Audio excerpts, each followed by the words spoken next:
She stole my baby goat, tied her up for a barbecue like it was nothing. I caught it all on video, every smug grin, every lie. What she didn't know was I had a plan, and the cops on speed dial.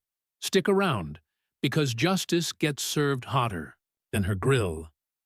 The air was thick with the smell of grilled meat and smoke drifting over the fence as I stepped onto my back porch. I didn't think much of it at first. It was late afternoon. The sky was streaked with gold. My daughter Emma had just come home from school. She ran ahead of me toward the pen like she always did. That was our routine. She'd throw her backpack down, kick off her shoes, race to see Daisy. But today, she stopped short. She stood frozen. Her mouth opened. No sound came out. Then she screamed. I ran to her. My stomach dropped before I even saw it. The gate to Daisy's pen was open. The latch broken. The straw trampled. Empty. Just empty. My legs felt like water as I looked around. The soft bleat I was used to hearing every day was gone. No thump of little hooves. No nuzzle against my leg. Only silence. Daisy, Emma cried. Her face crumpled. She fell to her knees. Her little hands gripped the fence rails. I scanned the yard. No sign of her. Not a single tuft of her soft white fur. Just the rustling trees and the distant clink of silverware from somewhere over the fence. Then I heard the laughter. Loud, muffled music. The smell of cooking meat hit stronger. I turned my head toward the sound. Kerren. She lived 2 houses down. HOA president. 5 feet of bleach blonde entitlement and daily Facebook drama. She ran the neighborhood like a royal court. Rules were her weapon. Fines her sword. And me? I was the peasant who dared to own a goat. Daisy wasn't just any goat. She was part of our family. Emma's therapist had suggested getting her a companion animal after her mother passed away. I didn't know what to expect. I just knew Emma hadn't smiled in weeks. Then one morning, I brought home a wide-eyed little goat with wobbly legs and a ribbon around her neck. Emma lit up. That was the first time I heard her laugh again. Daisy followed her everywhere. They watched cartoons, on the couch together, played dress-up. One time, Emma made Daisy wear a pink tutu and sunglasses and walked her like a dog around the yard. I have a photo of it. It's still the background on my phone. Kerren hated every second of it. She sent letters, left voicemails, cornered me in the driveway with printouts of the HOA pet restrictions. I showed her that Daisy was registered as an emotional support animal. Legal. Licensed. Still, she hissed about barnyard smells and property values. Last week, she'd snapped. If that goat's still here next month, she'd said with a tight smile, someone might just file a health complaint. Accidents happen. I thought it was just more of her usual bluff. She was all bark. She had to be. Right, but now the pen was empty, the latch broken, and the only sound was laughter and music from Kerren's backyard. I felt it in my bones before I saw it. That chill, that twist of the gut. I grabbed Emma's hand and walked to the fence line. The music was louder now, something jazzy. People were laughing. The smell of spice and cooked fat rolled over the hedges. I peeked through the slats. There, in the middle of the backyard, a spit roast. A whole animal turning slowly above hot coals. The skin was browned, the legs stiff. The fur half burned in nightry some places. I saw a tiny bell swinging from one hoof. It was Daisy. I froze. My mind went blank. I couldn't breathe. I couldn't think. The world narrowed into that one horrible image, her tiny body slowly spinning. crackling. Emma screamed again, louder this time. Her voice shattered the music for a second. I grabbed her and pulled her back, but her eyes were locked on the grill. She saw it too. "No," she whispered. "No, no, no." I held her tight. She shook in my arms, my shirt soaked in her tears. I wanted to scream too. I wanted to tear through the fence and rip that spit down with my bare hands. Kerren appeared on her patio in a flowy red sundress and heels. She lifted a wine glass and clinked it against another woman's. Her laugh floated across the yard. She pointed at the spit, said something I couldn't hear. Everyone laughed. I turned away. My hands clenched, nails biting into my palms. My heart pounded so hard I thought it might split my chest open. Emma sobbed against me. I felt her small fingers clutching mine like they were the only thing holding her to this world. I made her a promise in that moment. A silent vow. Kerren had taken something irreplaceable. She didn't just kill a goat. She ripped open a wound we'd spent a year trying to heal. She thought she could get away with it. She thought she was untouchable, but she had no idea who she was dealing with.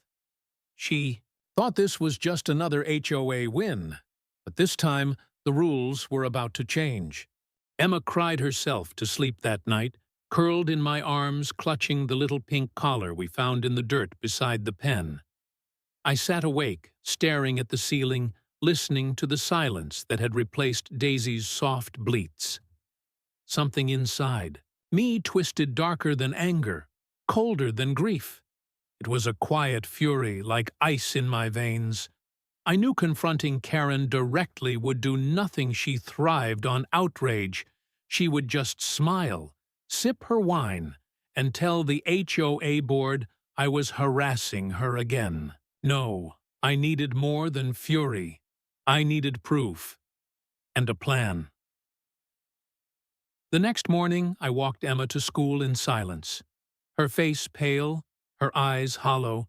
She didn't even look at the goats in the community garden she loved so much.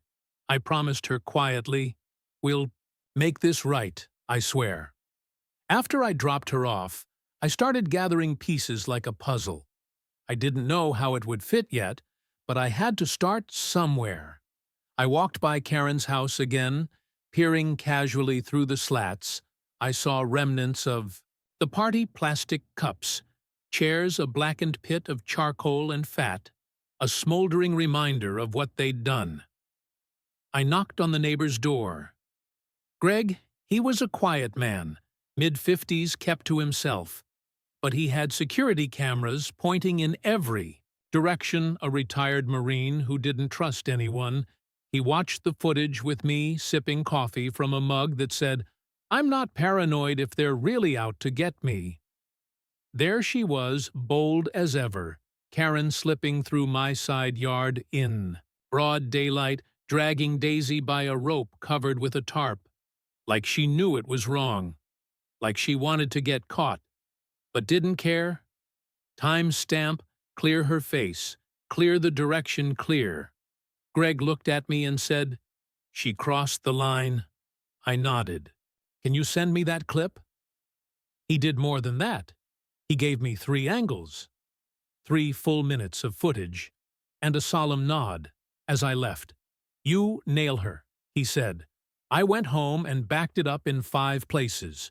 USB email, cloud-printed screenshots, just in case Kerren decided to get clever. Then I called the sheriff's department, not 911, but the direct line. I explained the situation calmly. Clearly, I left emotion out of it. Just facts: theft of livestock, destruction of private property, potential cruelty to animals. I told them I had video proof. I told them it was part of my daughter's therapy and that I had a registered ESA certificate on file. They took it seriously, very seriously. A deputy arrived 2 hours later. His name was Ramirez. Tall, polite, serious eyes, like he'd seen everything twice. He watched the footage. His jaw tightened. He asked for a copy. He took photos of the broken latch, the pen, the collar in Emma's hands. "Looks like felony theft to me," he said. "Possibly cruelty, depending on how it's classified. We'll take it from here." I asked if I should avoid contact with her. He nodded. "Best you let us handle it." But Kerren wasn't one to lay low. That evening, as I stepped onto the porch, she strutted up the walkway with a wine glass in one hand and a smug grin that made my teeth clench. "I heard you've been spreading rumors," she said, swirling her glass. "That's dangerous in a community like this." I said nothing, just stared. She stepped closer, her perfume strong and artificial. "You're not the only one who knows people on the board. You know, maybe you should consider how this affects your reputation." I tilted my head slowly. "Did you actually just threaten me on my own porch?" She smiled. "It's not a threat. Darling, just friendly advice. Keep things quiet. Keep things civil." I stepped forward until we were almost nose to nose. "You stole a registered emotional support animal from a grieving child and barbecued it in front of half the neighborhood." I said quietly. "You think civil's still on the table?" She blinked once, then backed off. Fast. The smile faltered just a second, then she turned and walked back down the path, not quite as gracefully. That crack in her confidence told me everything. She thought she was untouchable. Now she wasn't sure. The next morning, Ramirez returned, this time with backup 2 officers, a warrant and printed photos from the footage. I stayed on my porch as they knocked on her door. Kerren answered in a silk robe coffee mug in hand, the same smug tilt to her chin until she saw the badge. Then everything changed. She sputtered. She denied. She blamed someone else. She said she thought the goat was wild. She said she found it wandering. She said she never touched it. And that any footage was fake. Ramirez let her talk until she ran out of excuses, then handed her the warrant and said, "Ma'am, we need you to come with us." Neighbors began to gather phones, came out, people whispered, some laughed softly. I saw Greg on his porch recording the whole thing. With a slow, satisfied nod, Kerren screamed at them, told them to stop filming, told them she'd sue everyone in sight, but no one stopped. She was escorted to the cruiser, handcuffed, as the door shut behind her. I felt something ease in my chest. Not satisfaction, not yet, but something close. Emma stood beside me, holding my hand. She hadn't said a word until now. "Is she going to jail?" she asked. I looked down and said, "Maybe, but she's definitely not getting away with it." Emma nodded once, then leaned into my side and whispered, "Good." I didn't smile. Not yet. The fight wasn't over, but the tide had shifted. The story was no longer mine alone. The whole neighborhood had seen the queen fall, and they wanted more. The footage spread faster than I expected by noon. The next day, Kerren's arrest was the lead story in our local Facebook group. Someone had uploaded the entire video with slow-motion replays of her dragging Daisy by the rope and smirking while cops placed her in cuffs. The comments exploded. Some people defended her, said it was probably a misunderstanding. Others weren't so generous. Screenshots of her HOA rants resurfaced like skeletons clawing out of digital graves. One showed her threatening to fine a neighbor for putting up Halloween decorations 2 days early. Another was a tirade against backyard trampolines. She called them visual pollution. The public tide turned hard and fast. Memes popped up within hours. One had her face photoshopped onto a goat with the caption, "Kerren of the Grill." Another showed her behind bars with Daisy, in ghost form, floating above her, saying, "Justice tastes better than revenge." But I wasn't finished. Not even close. See, Kerren didn't. Just take our goat. She'd used her position in the HOA for years to bully families into silence fines for lawn-length mailbox paint shade parking violations. She was a tyrant in a pantsuit, wielding a rule book like a sword. I knew because I'd been one of her targets for months. So I did what she never expected. I attended the next HOA board meeting, not as a victim, but as a neighbor with receipts. I arrived early, sat front row, folder in hand. Inside were printed copies of every citation Kerren had issued over the last 6 months. Nearly all of them lacked photos or time-stamped evidence, which the bylaws clearly required. Some even had mismatched addresses or ambiguous infractions. When the meeting began, the room buzzed louder than usual. Chairs filled fast. Word had gotten around that Kerren was suspended pending investigation, but her cronies still sat smugly at the head table, trying to keep things business as usual. I raised my hand. One of the board members, an older man with a thin mustache and nervous energy, nodded reluctantly. I stood slowly and addressed the room, my voice calm but firm. I'm here to present a formal complaint against Kerren Monroe for abuse of power, misrepresentation of HOA authority, and personal retaliation against residents, including myself. Murmurs spread. People sat straighter. I handed out copies of my folder to each board member, then looked directly at them. These aren't just bureaucratic mistakes. These are patterns of harassment, intentional and malicious. One of them tried to interrupt. I didn't stop. I have video proof of property trespass from 2 months ago. I have voicemails where she threatens to fine people for questioning her decisions. I have witness statements, including from HOA volunteers she dismissed for challenging her. The room was dead silent except for the slow turning of paper. One of the board members, a woman named Carla, who had always looked exhausted during meetings, cleared her throat. I'd like to make a motion to launch a full audit of Kerren Monroe's actions during her tenure as president, effective immediately.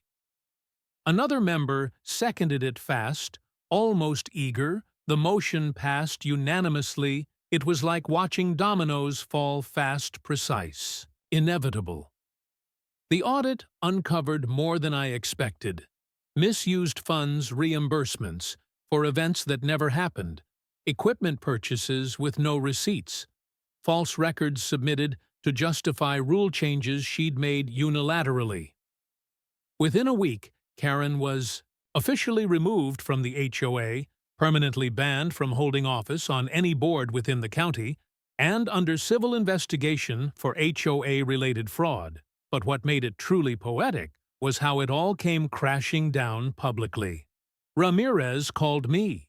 3 days later told me that Animal Control had concluded their investigation and filed additional charges not just for theft, but for cruelty to animals, since Daisy had been alive when Kerren took her, and visibly distressed, according to footage and witness testimony. I asked him quietly, "Is there a chance she'll do time?" He paused, then said, "There's a good chance she'll at least face trial, and depending on how the fraud charges shake out, she might be looking at more than probation." It wasn't revenge. I felt exactly. It was release. Like something heavy had finally been lifted. Not just for me, but for everyone. She'd stomped. Over Emma and I planted a small flower bed where Daisy's pen used to be. Sunflowers, wild lavender, and a white rose bush that we named after her. She smiled more. Again, laughed. Sometimes not the way she used to, but something close. She started drawing again. One day, she showed me a picture of her and Daisy with a big rainbow over them and said, "She's in the sky now, but she's still my best friend." I hugged her tight and didn't let go for a long time. The neighborhood changed too without Kerren at the helm. The new board actually listened. Lawns grew a little taller. Kids played louder. The air felt easier, lighter, but Kerren wasn't done, not entirely. She posted a long rant online 2 weeks after the hearing, calling it all a conspiracy, claiming she'd been framed, calling me a goat-obsessed liar who faked the whole thing for attention. Nobody bought it. Her post got flooded with goat emojis and links to the video footage. One person commented, "You grilled your reputation, well done." Another said, "Bah de choices, Kerren." She deleted her account 2 days later. I never spoke to her again, but sometimes I saw her through her window, pacing, fuming curtains, twitching, like she still expected someone to knock on her door and apologize. No one ever did. The story might have ended there, but something strange happened 3 weeks later.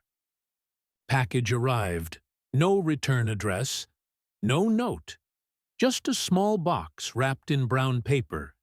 Inside was a tiny carved wooden goat, hand-painted with a pink collar, and a heart on its side.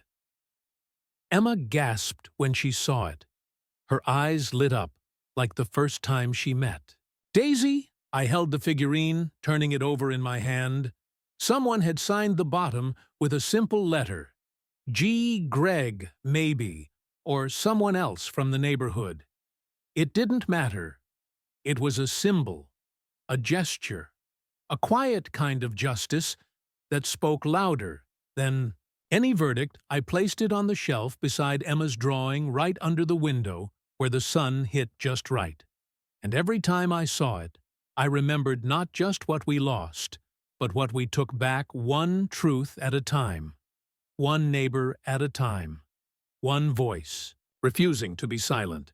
The letter came on a Thursday, sealed in a crisp white envelope slipped under my door like a final whisper from a chapter not yet closed.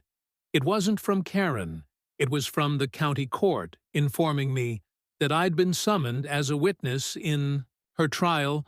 The charges had expanded: theft, destruction of property, animal cruelty, and now fraud. I stared at the paper for a long time. Emma sat at the kitchen table coloring a picture of a unicorn on roller skates. She looked up and asked, "What's that?" I folded the paper and smiled. "It means we get to tell the truth in front of everyone who needs to hear it." She nodded solemnly, then went back to her drawing, her little brow furrowed in concentration. The courthouse buzzed with fluorescent, light and quiet tension. The day of the trial, Kerren sat at the defense table, her hair pulled back tightly, her lips a hard line, her once smug eyes now clouded with something sharper than arrogance. It was fear she didn't look at me. Not once. I sat in the witness chair, my palms steady, my voice clear. I told them everything: the goat, the theft, the video, the aftermath. I spoke not with anger, but with purpose, and every word felt like a brick laid down in the road toward justice. The prosecution played the footage in full color, in full silence. The jury watched.